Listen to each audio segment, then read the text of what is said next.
Do you understand me? You need to find the base principles that are safe to start with and make sure that they understand the basics, and then that they are mastering those basics. And then we add the other stuff that everybody has different bodies. They have different lengths of bones. Like if your femur is longer than your tibia, they're only gonna understand to a certain extent until they get enough practice with it.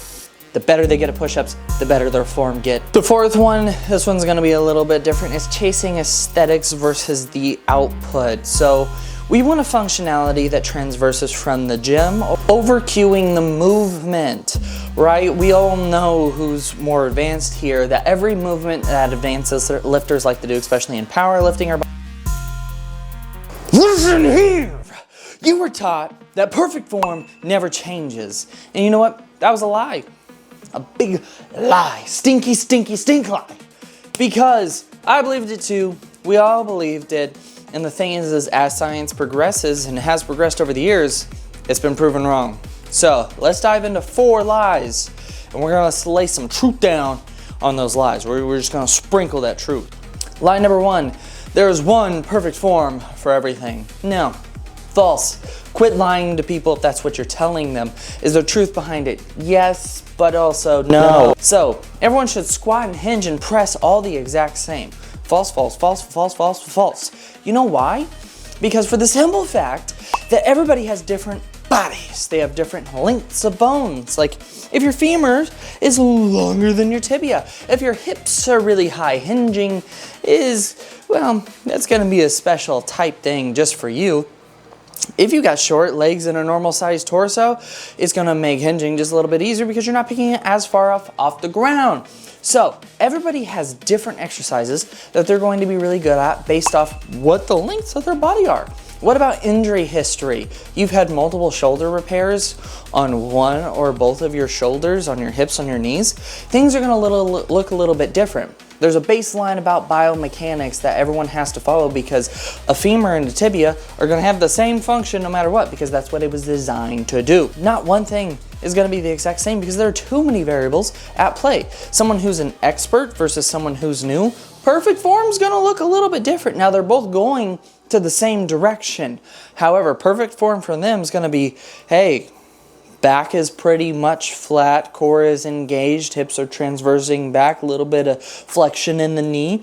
Okay, deadlift looks good. Now this person over here, we need a straight line, we need scapular recruitment, we need lat engagement, we need to be bending the bar, we need to be making sure that we're hitting a certain angle at our hips, at our knees, everything else. That's perfect form over here, this is perfect form over here because we're still learning. We're not going to shoot for the moon right off the bat. It's going to be very discouraging, right? Are you understanding what I'm saying? Mistake number 1 is that there is a perfect form for absolutely everything out there. No, it depends on your level, it depends on your injury history, and it depends on your body, your biological, like this is how you were born, this is how you are right now. Body. Is this longer or is it shorter? Is this longer or is it shorter? Okay, you understand what I'm saying? Good. Over cueing the movement, right? We all know who's more advanced here, that every movement that advances lifters like to do, especially in powerlifting or bodybuilding, there's about 1,000,001 different cues depending what adaptation that you're trying to go for or performance that you're going for, especially during deadlift. Like we had just discussed earlier, we need to make sure that scapular, lat recruitment, bending, barring, angles here, angles there, bars in a perfect A to B path, no wasted movement. Now, we don't need to over cue, especially if someone's a beginner, right? That's overwhelming. They're not gonna get it.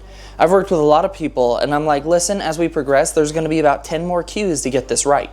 And this is so you can efficiently do this move later on. Right now, these are the things that are gonna make it perfect for you. So yeah, during bench press, we want to make sure our head's making good contact with the bench behind us. We want to make sure that we're bending the bar. We want to make sure that the bar is making this nice J path as we're pressing it up and out and away from us. We want to make sure that our shoulder blades are depressed and squeezed.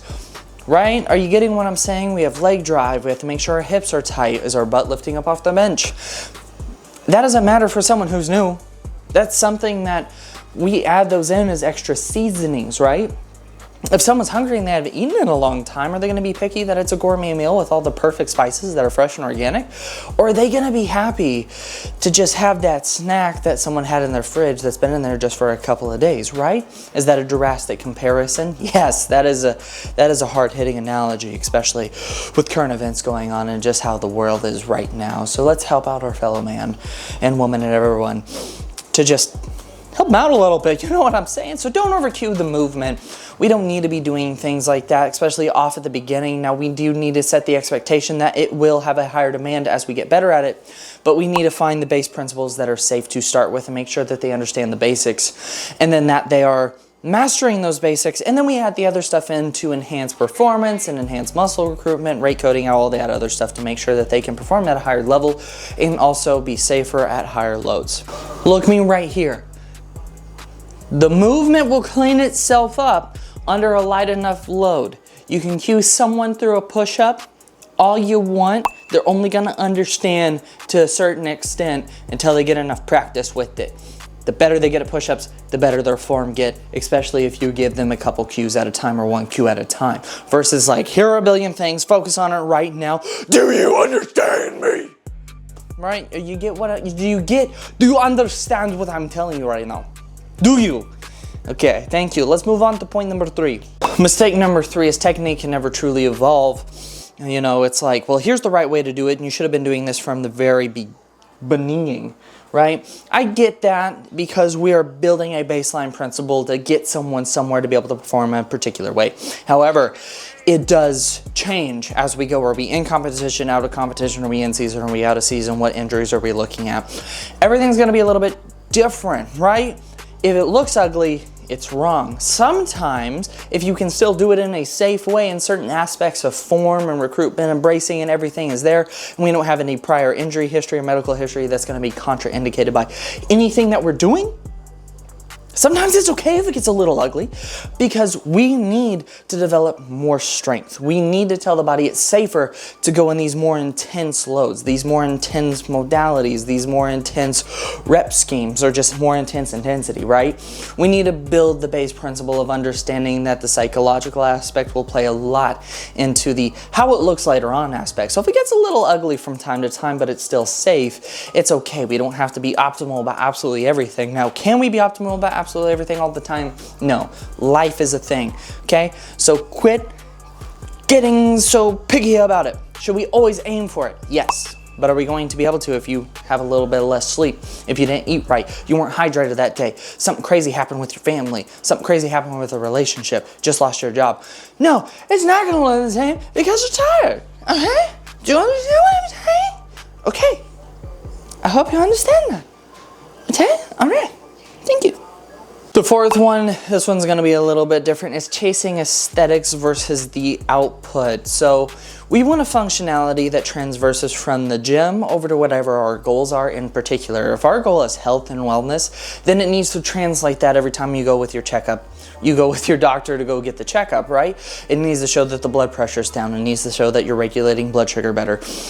Overall, we need to be focusing on what the path is that we're taking, not so much necessarily the end goal and how perfect it needs to be. Everyone's heard this recently. You know, it's easy to look online and see everyone's perfect life because they're posting the perfect moments on there, and it's like, man, I wish I had their life. I wish I had their job. Same thing happens when it's working out, right? It doesn't have to be picture perfect every single time, because if you're consistent with it, if it's measurably increasing, even if it's only 1% at a time, and you're getting stronger and you're noticing that these differences, that's really what matters. Now, is it getting more and more perfect every time? Yes, to some extent. But is it perfect every time? No. Quit trying to idolize perfect versus persistent. Persistent will get you close to perfect. Shooting for perfect is going to keep you in a ditch somewhere, lying cold in the middle of a storm, crying by yourself because you don't understand what happened, because you fixated on the wrong thing. Like, wow, there's a really cool building that I just passed by, and you weren't paying attention to the road and you drove into the ditch, and now you're crying there all alone because no one else knows you there, and you're in the middle of the country.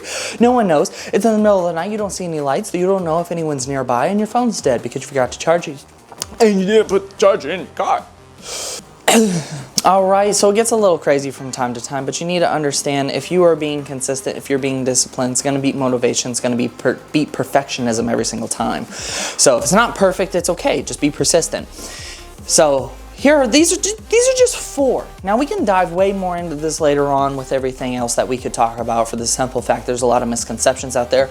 There's a lot of good messaging out there that's delivered and taken by the wrong people. Yes, you heard me right.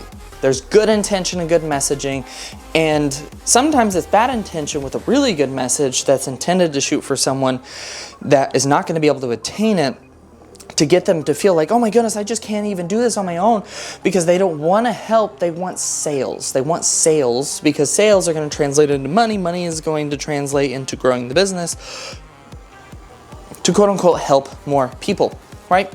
So with all that being said, we need to be able to understand what we're looking for when it comes to everything. Now, all the misconceptions that I did go over, they do have truth behind them as far as making sure that your form is perfect. It is extremely important that you make sure your form is there. You need to make sure that we're not going into extreme amounts of flexion, especially in the lumbar, the thoracic spine. We're not doing any sort of weird rotation. We're addressing imbalances. We're taking recovery seriously. We need to make sure that we are aiming towards getting better at performing these exercises. You just don't have to shoot for perfectionism at the beginning. Just make sure that if you've learned a cue, add another cue, get better at it, continue to improve, right? There's a little bit of stuff, but people take it as an absolute all or nothing principle based off of, hey, they said that if I'm not doing bicep curls while laying down on a bench because I'm getting a little bit of a back pump when I'm doing easy bar, straight bar, dumbbell, cable curls, then I'm not optimizing on my biceps, and that's why they're not growing. No, they're not growing because you're not being intentful enough about it. You're not measuring your volume. You're not keeping track of your weights, and you're not integrating the proper intensity that you're trying to do. You're going in there, you're doing junk volume, you're doing way more sets than you need to, you're doing way more reps than you need to, or you're cheating the movement and you know what I'm saying? All this stuff is a process. It's a journey. So follow the journey, take it serious, and do what you need to do to continue to improve. Get a trainer, watch more videos online, ask someone in the gym, hey, could you spot me? Hey, did you notice anything about my form that I can improve? Talk to people. There are free resources, there are paid resources. There's no excuse for you to not go out and search them. Now, if you have social anxiety, my advice is finding stuff online. If you want to learn more, you have I can't talk, okay? If you have social anxiety and you don't want to ask someone in person and you don't want to have to deal with going and buying a trainer because that can be very expensive. I've been a trainer for 9.5 years. I know how expensive it can be. If you don't want to do those, look online. There are so many resources. Yes, it can get confusing. Sort through it. Take everything you hear with a grain of salt, unless it's a very base principle, like it seems super simple and you are easily able to replicate it. Take it one step at a time, take it with a grain of salt, and then be like, hey, they said that I need to focus on this when I'm bench pressing. I need to focus on this when I'm squatting. Try it. How does it feel? Does it feel good? Does it feel bad? Record yourself, watch it afterwards, and be like, hey, this looked pretty similar to what they did. This looked nothing like what they did. What was different? Okay? Base it down. How did the angles of my joints look? How did I look? How did it feel? I want to help everyone to be able to understand how to sort through all this information online that's fitness related, because for the simple fact, there's so much out there. Everyone's saying something different. Everyone's backing it up with this study, that study. At the end of the day, something is going to work for you that's not necessarily going to align with something that's been proven by science, and you have to listen to your body, because at the end of the day, stuff's proven by science to give us an opportunity to improve in certain aspects, but it's not until you use your experience and take the time to actually experience that you will know if it's going to work for you. We have baseline principles because if we're human beings, we're human beings. We have very similar physiology, and therefore our kinesiology should perform all about the same, minus some variables such as injury history, medical history, life stress, manageable recovery factors, stuff like that. So this is a long spiel, but I want you to understand that it's pretty simple to continue to improve your health and your wellness. It doesn't have to be all crazy in the gym. It could be hiking, it could be playing a recreational sport that you want to be able to do. It could be hanging out with friends or family, it could be going on walks. Whatever it is, find it for you, prioritize your health. Health is wealth. So Thank you guys for being here with another video. I hope you enjoyed. We got a lot of other projects in the works. I'm a little backed up right now. I'm trying my best to get content out for you, so I do apologize. Thank you for your patience and your understanding. As always, stay growing and stay smiling, and of course, stay silly. I will see you all in the next video. Till then, later. And then we like to shimmy. We like to shimmy. We like to shimmy. Yes, yes, yes, yes. You know what I'm saying? All right, see you in the next one.